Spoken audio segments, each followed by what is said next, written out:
Honestly, I'm surprised that the President of the United States of America, Joe Biden, did not call a national holiday because the Charlotte Hornets won a basketball game for the first time in what seems like years, and we beat the Houston Rockets, the other worst team in the NBA, but we did lose our best player for the rest of the season. At least I think he needs to be shut down for the rest of the year.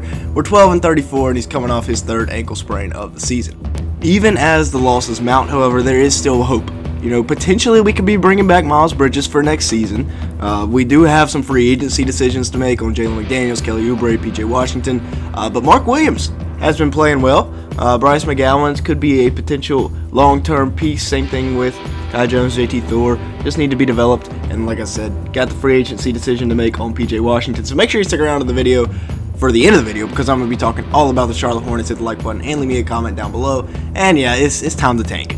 12-34, like I said. Whew. This has been a rough year to be a Charlotte Hornets fan for all 15 of us out there. And yeah, it's time to shut Melo down. I've already said it a couple times. Time to shut him down.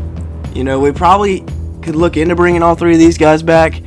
Maybe PJ wants to walk, but I definitely want to bring back Oubre and Jalen McDaniels and then Miles Bridges. We still have his rights, so hopefully we can bring him back towards the end of this season, let him serve a suspension, and then have him ready to go next year. Now, is it time to move on from the two old men? Gordon Hayward averaging 14 points per game, 4.7 rebounds, and 3.9 assists, and to everybody's shock, he has missed quite a few games this year. He is shooting at 43% from the field, 30% from three. Like I said, he's played 21 of our 40-some games, and yeah, that's not exactly worth $30 million for the next 2 years. Like I said, $60 million is what he's going to get in the next 2 years. It's practically impossible to trade him. If we can, we'll probably have to throw in a first-round pick, and I'm not looking to do that, so I guess we're just going to have to play his contract out. Terry Rozier, 21 points a game, so he is a good scorer for us. Definitely a better contract than Gordon, although he is inefficient as well. 42% from the field, 31% from three in 36 minutes. Not too many guys that are a part of this Charlotte Hornets organization are very efficient. He's still on the books for 4 years, $96 million as part of that extension we signed him to last year. He's in the first year of that this year.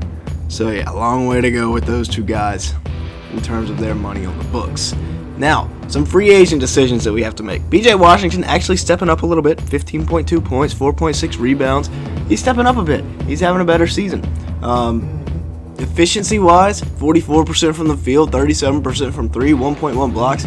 So if these numbers hold, I'd love to bring back PJ at the right price. If he's asking for anything under like $13 million a year, I'd be interested in bringing him back.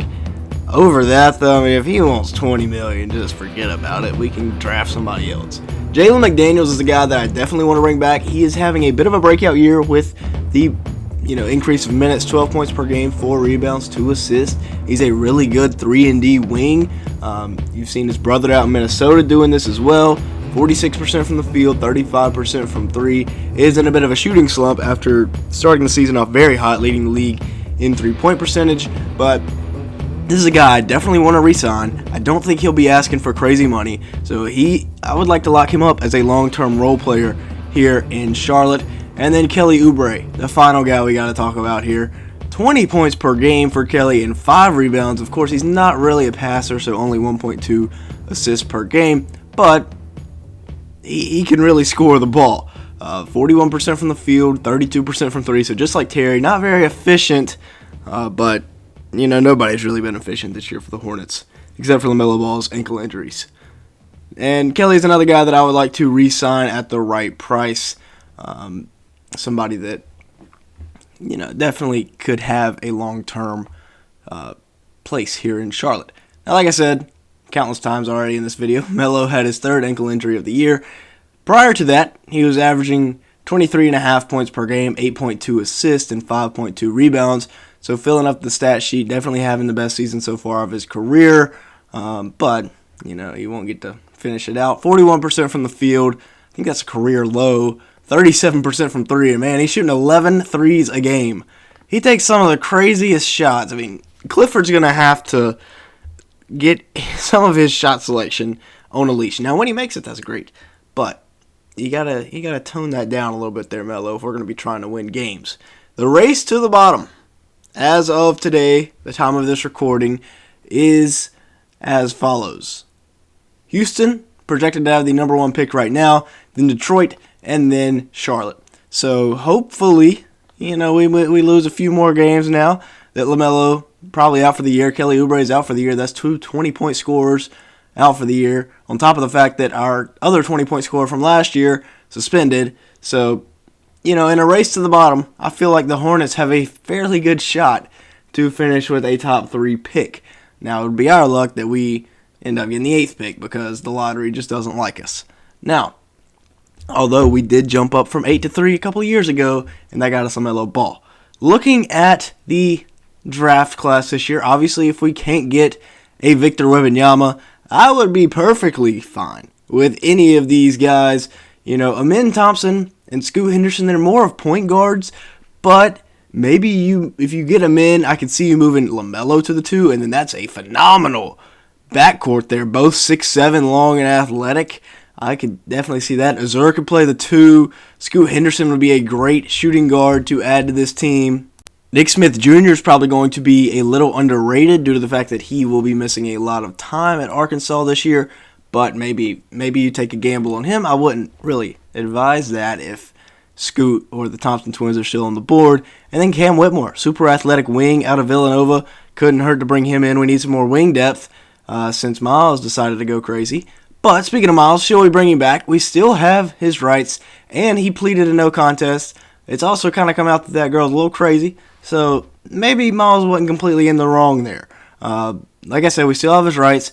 I'd love to see Miles back in Buzz City after this season. He'll probably have to serve a lengthy suspension from the NBA, but we still have his rights. We can bring him back. Now, time to play the youth. Clifford, it's time. Okay, we're not going to be winning very many games. Let's just get Book Knight. Let's get Mark Williams, Bryce McGowan, JT Thor, Kai Jones, all these guys that we spent draft capital on over the last 2 years. Let's get them their minutes. Mark has started to get his minutes, and guess what? He became the first player in 40 years to have 17 points and 5 blocks in less than 20 minutes of action. Now, that is the most ESPN stat I've ever heard of, but still, that's pretty good. James Bouknight, he's been very disappointing so far in his career in Charlotte. Was very high on him, but he hadn't been able to get it together, so hopefully he can do better this year. Yeah. That's looking like a bad pick. Same thing with the Kai Jones situation. But maybe they can get back. Now, our greatest coach of all time, Steve Clifford, getting the franchise record for wins as a coach at 208. Unfortunately, he also has 248 losses. So I don't know if that's a good thing or a bad thing that he is our winningest head coach of all time. MJ and Kupchak, they've got some decisions to make this offseason. Now, we do have the Nuggets pick in this year's draft, which is good. It'll probably be mid-20s because the Nuggets right now are really good. Would not be shocked at all to see them win a championship, and it ends up basically being a second-round pick. We have no first-round pick next year if we get a first-round pick this year because it will convey over to the San Antonio Spurs, and that could be trouble because I don't see us making the playoffs anytime soon unless one of these two guys makes a big move. Now, Melo, I'm hoping to get him back next year. He just needs to rest that ankle, get it right, and then hopefully he can be back for next year. Hopefully he doesn't have to play too many preseason games next year either. Miles Bridges, honestly, just so he can win, I'm hoping he can come back. Probably time to move on from the vets, and then, let me know your thoughts down in the comments on who we should re-sign if there are any Hornets fans watching this video. With that being said, that's going to be it for today's video. Thank you so much for watching. Make sure to like button and leave me a comment down below, as it will really help us out in the YouTube algorithm. And with all that being said, thank you so much for watching today's video.